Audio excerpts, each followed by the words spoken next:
There's an area in North Georgia near the Tennessee border that has 5 summits, all 8 or 10 pointers, and there's a winter bonus in this area. W6BEZ and I decided to head up to North Georgia and see if we could activate several of these. We knew there was a reasonable chance of road closures to several of them, so we were gambling but hopeful. After traveling north of Atlanta to the town of Ellijay, it's another 48-minute drive to the base. So our first intended summit, Grassy Mountain over there, is 4.3 miles straight. Not sure how long it'll take by the trail, but with the road closed, probably a little further than we want to do today. We're going to skip it and head over to Flat Top. Instead of going to Grassy Mountain, we'd intended to head over to Flat Top where we'd heard the road would be open. However, it was closed also, and we ended up circling back to the gate to Grass Mountain and making the hike to Bald Mountain instead. From the closed gate, it's about 3 miles to the trailhead to Bald Mountain.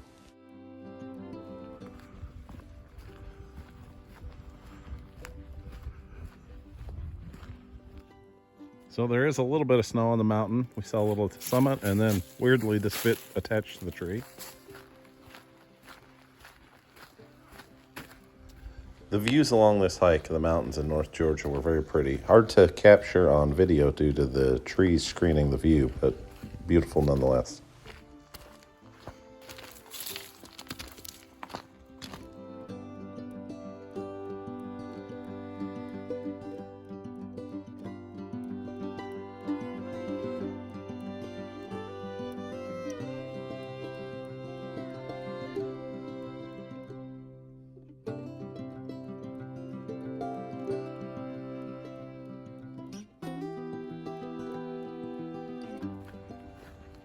After about 3 miles from the gate road closure, you come to this campground and hopefully a trailhead up to the summit.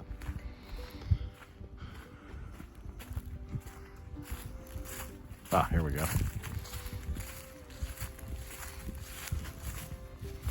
So from here, it's supposed to be about a half-mile hike. The Tearbritches Trail. Hopefully our pants will survive.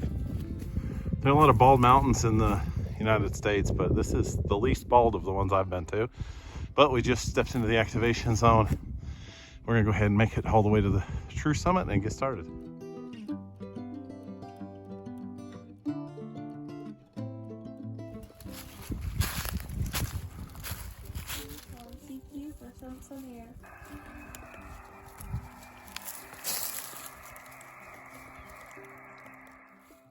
Phone service on the mountain was very poor, and we were only able to get a spot out one time on 40 meters. We had to resort to 20-meter hunt and pounce to get the rest of our contacts, but we were able to activate the mountain.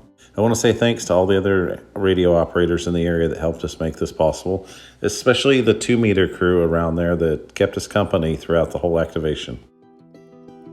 After our discovery of the road closures and a longer hike than expected, we headed south and got our backup peak, Talona Mountain, just south of Ellijay, which we were able to quickly activate as it's a drive-up summit. Talona Mountain had much better cell phone service, and we were able to get spots out on all the bands as we needed. Thanks to all the activators who helped us make this mountain possible. It was a lot of fun working all of you.